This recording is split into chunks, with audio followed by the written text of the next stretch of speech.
সব্যসাচী দত্তকে নিয়ে তল্লাশি পুলিশের, এবার তার শ্বশুর বাড়িতে গিয়ে তল্লাশি চালালো পুলিশ। গাইঘাটার উত্তর বাগনানে সব্যসাচী দত্তের শ্বশুর বাড়িতে তল্লাশি চলে। ধৃত বিধাননগর পুরসভার প্রাক্তন চেয়ারম্যানকে সঙ্গে নিয়ে তল্লাশি চালিয়েছে পুলিশ।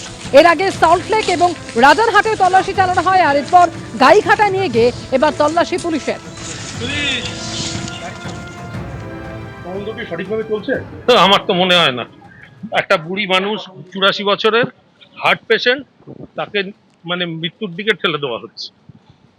এইভাবে হয়রানি করা হচ্ছে আপনাকে? একদম।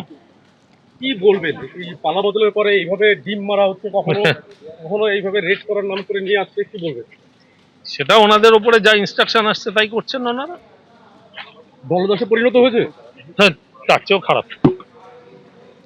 উত্তর দমদমের পর এবার দমদম পুরসভাতেও ভাঙন। ইস্তফা দিলেন দমদমের পুরপ্রধান এবং একই সঙ্গে ইস্তফা দিয়েছেন ভাইস চেয়ারম্যানও। দমদম পুরসভার ভাইস চেয়ারম্যানও ইস্তফা দিয়েছেন দমদমের পুরপ্রধানও।